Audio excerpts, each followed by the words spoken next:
ಕಾನೂನು ಬಾಹಿರ ಪ್ರಾದೇಶಿಕ ವಿಸ್ತರಣೆಗೆ ತನ್ನ ಪ್ರಯತ್ನವನ್ನು ಮುಂದುವರೆಸಿರುವ ಚೀನಾವು ಭಾರತದ ಈಶಾನ್ಯ ರಾಜ್ಯವಾದ ಅರುಣಾಚಲ ಪ್ರದೇಶದ 30 ಸ್ಥಳಗಳಿಗೆ ಮರುನಾಮಕರಣ ಮಾಡಿದೆ. ಅರುಣಾಚಲ ಪ್ರದೇಶದ ಮೇಲೆ ಆಧಾರರಹಿತ ಹಕ್ಕುಗಳನ್ನು ಪುನರಾವರ್ತಿಸಿದ್ದಕ್ಕಾಗಿ ಭಾರತವು ಅರುಣಾಚಲ ಪ್ರದೇಶವು ನಮ್ಮ ಅವಿಭಾಜ್ಯ ಮತ್ತು ಬೇರ್ಪಡಿಸಲಾಗದ ಭಾಗ ಎಂದು ಹೇಳಿ ಬೀಜಿಂಗ್ ಮೇಲೆ ಕಿಡಿಕಾರಿದ್ದ ಒಂದೆರಡು ದಿನಗಳ ನಂತರ ಚೀನಾದ ಈ ಪ್ರಚೋದನಕಾರಿ ಕ್ರಮವು ಬಂದಿದೆ. ಚೀನಾವು ಭಾರತದ ಅರುಣಾಚಲ ಪ್ರದೇಶವನ್ನು ದಕ್ಷಿಣ ಟಿಬೆಟ್ ಎಂದು ಕರೆಯುತ್ತಿದೆ ಮತ್ತು ಈ 90,000 ಚದರ ಕಿಲೋಮೀಟರ್ ಪ್ರದೇಶದ ಮೇಲೆ ತನ್ನ ಹಕ್ಕು ಸಾಧಿಸುತ್ತಿದೆ. ಭಾರತವು ಯಾವಾಗಲೂ ಈ ಭಾಗವನ್ನು ದೇಶದ ಅವಿಭಾಜ್ಯ ಅಂಗವೆಂದು ಪ್ರತಿಪಾದಿಸುತ್ತಿದೆ. ಇದೇ ವಿಚಾರವಾಗಿ ಗುಜರಾತ್ನಲ್ಲಿ ಪತ್ರಿಕಾಗೋಷ್ಠಿಯನ್ನುದ್ದೇಶಿಸಿ ಮಾತನಾಡಿದ ಸಚಿವ ಜೈಶಂಕರ್ ಅವರು, ಇಂದು ನಾನು ನಿಮ್ಮ ಮನೆಯ ಹೆಸರನ್ನು ಬದಲಾಯಿಸಿದರೆ ಅದು ನನ್ನದಾಗುತ್ತದೆಯೇ?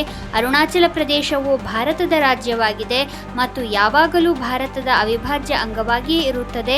ಹೆಸರುಗಳನ್ನು ಬದಲಾಯಿಸುವುದರಿಂದ ಪರಿಣಾಮ ಬೀರುವುದಿಲ್ಲ. ಭಾರತೀಯ ಸೇನೆಯನ್ನು ವಾಸ್ತವಿಕ ನಿಯಂತ್ರಣ ರೇಖೆಯಲ್ಲಿ ನಿಯೋಜಿಸಲಾಗಿದೆ ಎಂದು ಅವರು ಚೀನಾಕ್ಕೆ ತಿರುಗೇಟು ನೀಡಿದರು. मैं आपके घर का नाम बदल दूं तो मेरा घर बन जाएगा क्या? अरुणाचल प्रदेश भारत का स्टेट है, पहले भी था, अभी भी है, आगे भी रहेगा. तो ये नाम बदलने से कुछ नहीं. ಈ ಮಧ್ಯೆ ಅರುಣಾಚಲ ಪ್ರದೇಶದ ಯುವ ಜನರು ಕೂಡ ಭಾರತೀಯ ಭೂಪ್ರದೇಶದೊಳಗಿನ ವಿವಿಧ ಪ್ರದೇಶಗಳನ್ನು ಮರುನಾಮಕರಣ ಮಾಡುವ ಚೀನಾದ ಪ್ರಯತ್ನಗಳನ್ನು ತೀವ್ರವಾಗಿ ಖಂಡಿಸಿದ್ದಾರೆ. ಎಎನ್ಐ ಜೊತೆ ಮಾತನಾಡಿದ ಅವರು, ಅರುಣಾಚಲ ಪ್ರದೇಶವು ಭಾರತದ ಅವಿಭಾಜ್ಯ ಅಂಗವಾಗಿದೆ ಎಂದು ಒತ್ತಿ ಹೇಳಿದರು ಮತ್ತು ಈಶಾನ್ಯ ರಾಜ್ಯಕ್ಕೆ ಸಂಬಂಧಿಸಿದಂತೆ ಚೀನಾ ಮಾಡಿದ ಎಲ್ಲಾ ಹಕ್ಕು ಪ್ರತಿಪಾದನೆಗಳನ್ನು ತಿರಸ್ಕರಿಸಿದರು.